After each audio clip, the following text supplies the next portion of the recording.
Mesdames et messieurs, bonjour, bienvenue sur cette nouvelle vidéo où aujourd'hui on va s'intéresser à la problématique des seniors. Donc pour nous en parler, merci à eux, Yannick Segui, directeur de l'EHPAD de Grand Village, Alain Gendre, mon papa, coordinateur santé de l'EHPAD. Donc à tous les deux, une première question introductive. Très concrètement, l'EHPAD aujourd'hui, dans la vie locale, avec qui vous travaillez, quelles sont vos relations, comment ça fonctionne en fait concrètement? Alors, on va essayer de faire quelque chose de simple et schématique. Tout d'abord, au niveau de l'EHPAD, vous avez d'un côté les autorités, ce qu'on appelle les autorités de tutelle, de tarification, qui sont l'Agence régionale de santé, plus communément appelée l'ARS, et le conseil départemental. Je ne rentrerai pas dans les détails budgétaires parce que c'est assez compliqué, mais voilà, ce sont nos deux instances avec lesquelles nous travaillons. Par la suite, l'EHPAD travaille beaucoup avec les partenaires de l'Île-d'Oléron, c'est-à-dire les différents EHPAD qui existent. Alors on peut tous les nommer, hein, notamment l'EHPAD du Château, Saint-Pierre, quelle que soit l'entité juridique de l'EHPAD, ça c'est important. Ça c'est une force aussi qu'on a sur Oléron, c'est que quelle que soit la structure et l'entité juridique de l'établissement, tout le monde travaille ensemble. Avec le monde du handicap, le centre Élio-Marin, le centre Lanlong, on travaille également avec les services d'aide à domicile et depuis maintenant presque 2 ans, on travaille avec la plateforme territoriale d'appui qui est notamment dirigée par Thomas Prévodo, en tout cas sur le pays Marais-Oléron, et qui nous sollicite assez régulièrement pour accompagner des gens qui sont à domicile et qui sont en grande difficulté. Et après, bien évidemment, l'EHPAD il est ouvert à toute l'Île-d'Oléron, c'est-à-dire avec la commune, avec les familles, avec les bénévoles. Voilà, l'EHPAD est un lieu de vie, mais ça, je vais laisser le docteur Jean pour peut-être expliquer un peu plus en détail tout ça. Oui, bien l'EHPAD, comme vient de le dire M. Segui, c'est un établissement hébergeant des personnes âgées dépendantes, mais ce sont des personnes qui vivent et qui continuent leur vie. Matériellement, techniquement, elles ont des difficultés à maintenir leur vie à domicile et c'est pour ça qu'elles viennent dans nos structures. Mais ces structures sont des lieux de vie, sont des lieux ouverts, qui sont ouverts bien sûr aux résidents et à leurs familles, parce que c'est un ensemble. Ici, nous accueillons, nous ne soignons pas, nous soignons quand il y a des problèmes médicaux, mais le but primaire, il est d'accueillir et de permettre aux gens d'avoir un continuum dans leur vie le plus proche possible de ce qu'ils ont pu connaître avant et leur permettre d'avoir une vie très douce, paisible, semblable à celle qu'ils avaient avant. Et on s'attache, nous, beaucoup ici dans cet établissement à ces valeurs qui sont pour nous primordiales. Nous ne sommes pas un hôpital avec les contraintes et les objectifs d'un hôpital, nous sommes un lieu de vie. Et ça, c'est très, très important. Docteur Gendre, Monsieur Segui, pouvez-vous nous dire à peu près comment s'est passée la vaccination sur l'EHPAD de Grand Village, aussi bien au niveau des résidents que des soignants, s'il vous plaît? Alors, je vais commencer simplement pour donner moi les chiffres. Après, je laisserai le docteur Jean peut-être parler sur le côté médical. Nous avons aujourd'hui à peu près 90% des résidents qui ont été vaccinés, ce qui est un chiffre assez correct, hein, qui correspond aussi aux chiffres nationaux.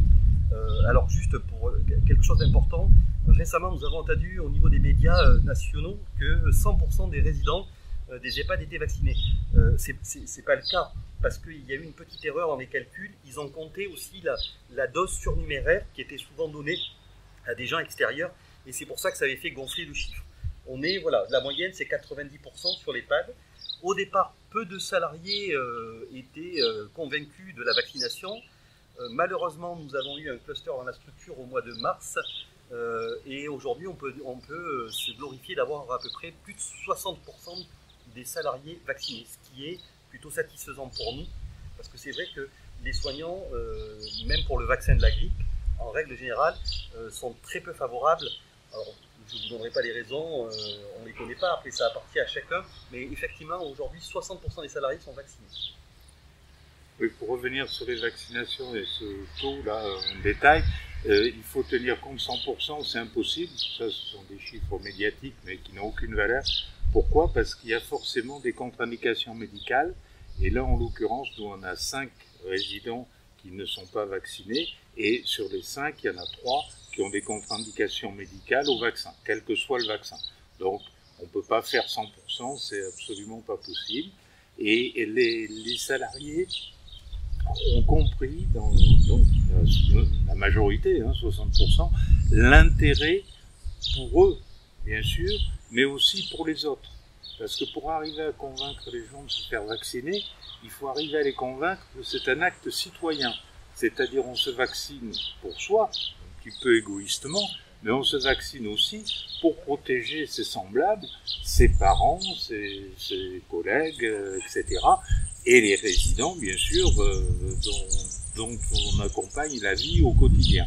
Et ça, c'est, je pense, en appuyant un petit peu sur ce côté communautaire de l'importance de la prévention contre ce coronavirus, que l'on arrive à convaincre les gens, car pour l'instant, on n'a bien sûr aucun traitement efficace pour traiter le coronavirus comme aucun virus. Personne au monde ne sait traiter un virus, ne sait tuer un virus. Donc tout ce qu'on sait faire, c'est fabriquer des vaccins, et maintenant, je crois qu'on sait quand même pas trop mal le faire.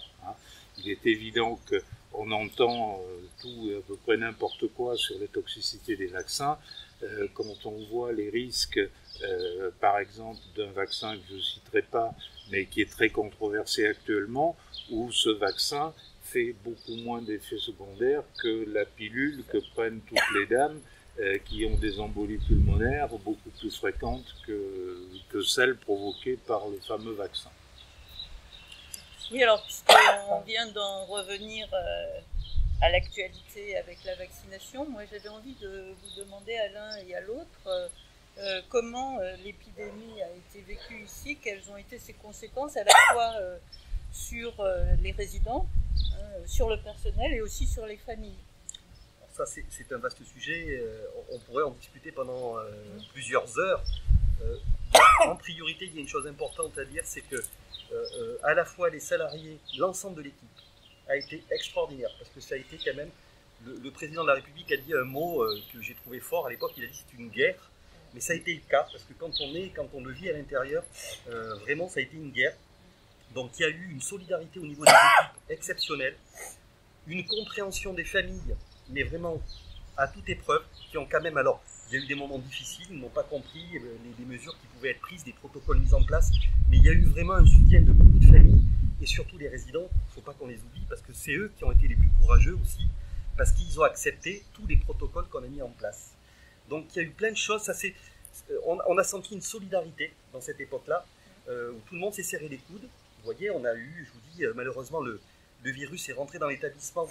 Je tiens à préciser, non pas par en plus un salarié de l'établissement, par la voie extérieure. Ça nous a mis quand même 5 semaines de cluster où on a fermé l'établissement aux familles. Ça a été quelque chose de très très difficile. Je veux dire, on a essayé de continuer à donner quand même de la vie dans l'établissement tout au long de cette période-là. Mais aujourd'hui, par contre, on ressent, il y a un épuisement, mais je pense que c'est déjà à titre personnel, chacun d'entre nous ici, on se sent un petit peu démuni, épuisé, parce que le lien social nous manque, la relation, ce stress, cette épée de Damoclès aussi au-dessus de la tête, de la porter aux autres, etc.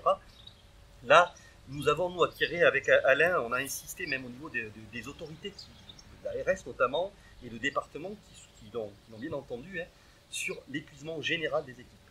Donc là, il va falloir quand même que cette épidémie s'arrête en espérant que l'été va nous permettre de sortir un petit peu de tout ça. Je pense que ce n'est pas encore fini, mais on a besoin de chacun, de tous, pour pouvoir se sortir de tout ça. Mais vraiment, moi, je tire un grand chapeau à l'ensemble de l'équipe et de tout le monde, parce que ça a été une période fortement anxiogène et épuisante. Et la contrainte a été à la fois psychologique, bien entendu, pour les salariés, pour les résidents, pour les familles, mais aussi la contrainte a été matérielle. C'est-à-dire qu'il a fallu réorganiser absolument toute l'organisation, excusez-moi, de l'établissement, c'est-à-dire les résidents étaient isolés dans leur chambre, donc ça voulait dire les services de plateau, repas en chambre, etc. Donc pour les cuisines, pour le service, pour toute l'organisation, ça a été une remise en question immédiate. On n'a pas eu de temps de réflexion, il a fallu s'adapter dans les 24 heures qui ont suivi. Et c'est vrai que tous les participants, quels qu'ils soient, ont joué le jeu et ont été solidaires et vraiment ont fait un travail remarquable. Et les résidents, moi j'ai été agréablement surpris qu'on n'ait pas plus de catastrophes entre guillemets psychologiques, parce qu'il ne faut pas oublier que la majorité de nos résidents ont des troubles cognitifs, c'est-à-dire des troubles cérébraux de réflexion qui les empêchent de prendre du recul par rapport à une situation. Nous, on peut réfléchir, on peut dire cette contrainte est temporaire, ça va s'améliorer, on va passer un cap. Eux, ils ne peuvent pas, certains, avoir ce recul. Donc, ils prennent ça comme, moi je compare, et c'est pas péjoratif du tout, à des petits-enfants qui sont en maternelle ou en garderie, ils vont avoir du mal à comprendre les consignes. Aller expliquer à un gamin de 2 ans qu'il faut mettre un masque et qu'il faut le garder, vous allez avoir beaucoup de difficultés à arriver à vos fins. Et nous, c'était pareil. Et moi, j'ai été agréablement surpris de la plasticité, si j'ose dire, dont ont fait preuve nos résidents. Et il y a eu quand même une chose importante, c'est que lors de la première pandémie l'année dernière, il y a eu aussi un élan de certaines d'associations qui nous ont fait des dons de tablettes, de commerçants qui sont venus apporter des repas pour les salariés, qui ont apporté des chocolats. Ça va de la banque jusqu'au supermarché, jusqu'au restaurateur. Ce sentiment de solidarité là, ça nous a permis de tenir le coup. Et alors, moi je clôturerai en disant ça, je trouve qu'il est quand même fort dommage dans la société d'aujourd'hui d'attendre des catastrophes de ce type-là pour retrouver nos vraies valeurs qui sont la solidarité, celle qu'on partage au quotidien, en tout cas, j'ose l'espérer, Alain.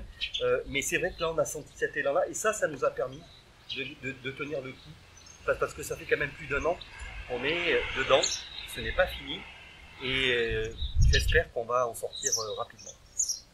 Bravo, merci pour cette belle conclusion. Voilà, mesdames et messieurs, rendez-vous jeudi 6 mai pour le second live organisé sur les réseaux sociaux. Vous trouverez tous les liens sur la vidéo pour nous retrouver. Le groupe Charente-Maritime écologique et solidaire, on va parler spécifiquement du rôle et de la place du département, on l'a compris, qui est central dans ce dispositif, sur la solidarité de manière générale et là plus particulièrement sur la question des seniors, à la fois dans l'EHPAD et également dans ce sujet ô combien important du maintien à domicile. Voilà, merci beaucoup, bonne journée, au revoir.